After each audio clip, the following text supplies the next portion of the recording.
ओम सतगुरु प्रसाद। भगवान की वाणी अमृतवाणी ध्यान से सुने। अपनी इच्छा से कुछ खरीदना नहीं है। ज्ञान सबको मालूम है, ये ज्ञान सबको मालूम है कि अपनी इच्छा से कुछ खरीदना नहीं है। सब में भगवान है, ये भी सबको मालूम है, पर इच्छा की वजह से ज्ञान ढक जाता है। इतना अच्छा बताया भगवान ने कि अपनी इच्छा से कुछ खरीदना नहीं है, ये ज्ञान सबको मालूम है। सब में भगवान है, ये भी मालूम है, पर इच्छा की वजह से ज्ञान ढक जाता है। माना इच्छा इतनी प्रबल है, जिनको इच्छा है कि ये मेरी बात समझे, ये मेरी बात पूरी करे, वो नहीं करेगा तो उसमें भगवान नहीं दिखाई देता, उसमें नौकर दिखाई देता है। ज्ञान पता ही है कि भगवान है, पर इच्छा ने ज्ञान को ढक दिया ना। यानी इच्छा के बारे में भगवान बता रहे हैं कि इच्छा ही जो है हमारे ज्ञान को जो है ज्ञान के ऊपर पर्दा डाल देती है, तो हम उस वजह से संसार में फंस जाते हैं, सबको भगवान नहीं देख पाते। मेरे को मालूम है मान इज्जत नहीं कराना है, मेरे को मालूम है कि मान इज्जत नहीं कराना है, पर जब कोई मेरा अपमान करेगा, जब कोई मेरे लिए अपशब्द बोलेगा, कोई मेरे बात को समझेगा नहीं, तो बोलेंगे ये नेगेटिविटी है। मेरे को मालूम है मान इज्जत नहीं कराना है, पर जब कोई मेरा अपमान करेगा, जब कोई मेरे लिए अपशब्द बोलेगा, कोई मेरी बात को नहीं समझेगा, कोई मेरी बात को समझेगा नहीं, तो बोलेंगे कि ये नेगेटिविटी देता है, अपमान सहन नहीं होता है। तो उस समय इच्छा ने दुश्मनी कराया ना। इच्छा किस बात की थी कि ये मेरा मान करे। हम ऐसे कराना नहीं चाहते, मगर कोई अपमान करता है तो लगता है नहीं, इसने अपमान नहीं करना चाहिए, मेरा तो मान है, मेरा मान ही होना चाहिए। तो वो क्या है, वो भी एक इच्छा है कि मेरा अपमान नहीं होना चाहिए, मेरा तो मान ही होना चाहिए। तो उससे क्या हो जाता है, उसने अपशब्द बोला, कुछ शब्द दिया, हमने भी रिटर्न में शब्द दिया, तो क्या हो गया, दुश्मनी हो गई। तो भगवान बोलते हैं अपनी इच्छा को खोजें कि मेरे को इच्छा क्यों हुई, तभी तो बेइज्जती लगी। हम ज्ञान में भी हैं, ज्ञान में भी है, मगर फिर भी हम यही चीज कर रहे हैं। तो भगवान बोलते हैं ऐसा क्यों हुआ, इस बात के ऊपर ध्यान दो। कल भगवान ने बताया दृष्टा बन जाओ अपने। जब हम दृष्टा बनेंगे तब पता चलेगा ना हमको कि इसने हमको शब्द दिया। अगर हम दृष्टा ही नहीं बनेंगे, सिर्फ सुनेंगे और रिएक्ट कर देंगे, तो फिर दृष्टा बने नहीं। और जब दृष्टा बनेंगे तो हम सोचेंगे कि भाई क्यों इसने हमको अपशब्द दिया, उस बात के डीप में जाएंगे। बेइज्जती क्यों लग रही है मुझे, इसका मतलब मुझ में अभी भी ज्ञान की कमी है। बेइज्जती लगती क्यों है, क्योंकि अंदर में इच्छा छिपी हुई है। ज्ञान में कमी है ना, हमारे अंदर इच्छा छिपी है, इसलिए ज्ञान में कमी है।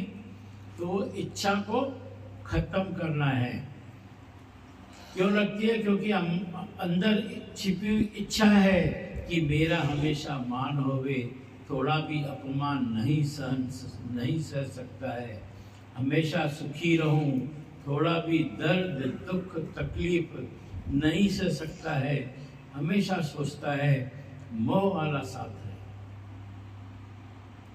हमेशा सोचता है कि मोह वाला साथ रहे, थोड़ा भी दूर होगा तो सह नहीं पाता है मन।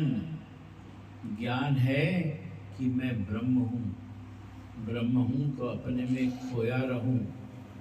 अगर मैं ब्रह्म हूँ, अगर मैं ज्ञानी हूँ, तो इसका मतलब मैं भगवान हूँ, स्वयं भगवान हूँ। अगर मैं भगवान हूँ तो फिर मैं ब्रह्म में खोया रहूँ। ज्ञान है तो अपने आप में आनंद है। फिर बेटा देर से आ रहा है, 12 बज रहे, 1 बज रहे, हम मोह में चिंता में लगे रहते कि भैया क्यों नहीं आ रहा, क्यों नहीं आ रहा, क्या हो गया। फोन लगाते, फोन नहीं लगती तो और दुखी होते। और भगवान बोलते हैं अगर तुम उस समय दृष्टा बन जाओ अपने कि क्या मैं सही कर रहा हूँ, क्या मैं ज्ञान में हूँ जो मैं ये सब चीज़ों की चिंता कर रहा हूँ, तो भगवान बैठा है। फिर हम क्यों अपना मन चला रहे हैं? मोह वाला थोड़ा भी दूर हो जाता है तो क्या हो जाता है, हम मन हमारा सह नहीं पाते। ज्ञान है कि मैं ब्रह्म हूँ, ब्रह्म है तो अपने में खोया रहूं, और ज्ञान है तो अपने आप में आनंद है। गुरु ने 1000 बार बोला है कि तू सुख स्वरूप है, तू आनंद स्वरूप है। उस समय 2-3 घंटा मजा लेंगे आनंद का, 1 घंटा 2 घंटा 3 घंटा, फिर मन ढूंढेगा कि कहाँ से सुख मिले। कोई ना कोई सुख लेने के पीछे मन नीचे आएगा। ज्ञान में भी रहते हैं, सुनते हैं, 1 घंटा सत्संग सुनते हैं, उस समय लगता है कि हाँ भगवान के आनंद में रहना है। मगर जब यहाँ से जाते हैं तो फिर वही इच्छाएं प्रबल हो जाती है, तो फिर क्या होता है, उस समय फिर सुख लेने की इच्छाएं आती है। इसका मतलब मन फिर तुमको नीचे गिराता है। अग्नि कभी तृप्त नहीं होती है, अग्नि कभी तृप्त नहीं होती है, कुछ भी डालो सब जला देती है।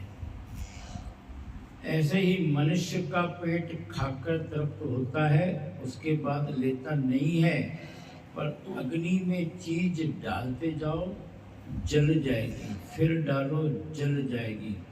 अग्नि कभी संतुष्ट नहीं होती है। कामना जो है ज्ञानियों की नित्य वैरी है। जो कामना है यानी जो इच्छा है वो ज्ञानियों की नित्य वैरी है। इच्छा नहीं रही तो निराकार हुआ है। जिसको नहीं है वो खुद निराकार है। हम दूसरे को वैरी समझते हैं कि ये हमेशा अपमान वाले शब्द देता है, ये हमको मालूम है। ऐसे नित्य वैरी हमारी इच्छा है, ऐसी नित्य वैरी हमारी इच्छा है, पल पल इच्छा है।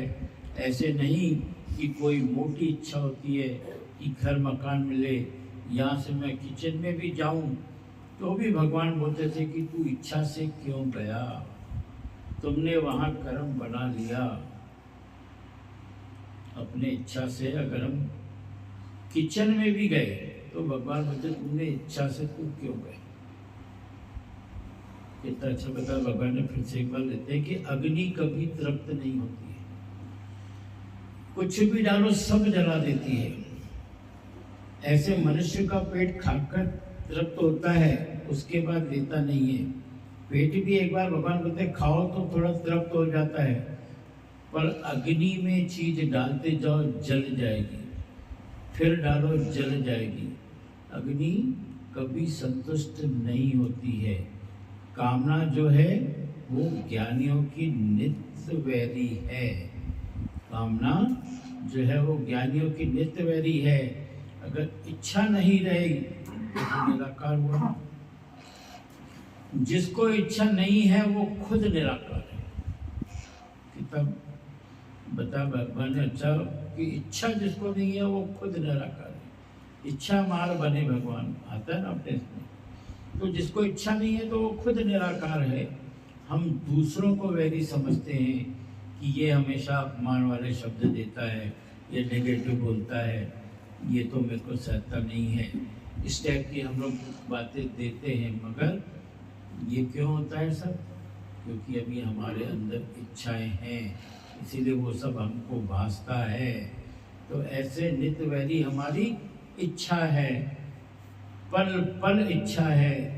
ऐसे नहीं कि कोई मोटी इच्छा होती है कि घर मकान मिले। मोटी इच्छा दूर की बात है, छोटी छोटी इच्छाओं में भगवान बोलते हैं तुम फंस जाते हो। कि मैं किचन में, भगवान बोलते थे कि मैं किचन में भी जाती थी तो भगवान मेरे को बोलते थे कि तू अपनी इच्छा से क्यों गई, तुमने वहां कर्म बना लिया। मेरा नौकर क्या करता है, मेरी बहू क्या करती है, मेरा फलाना क्या करता है, सब भगवान की कृपा है।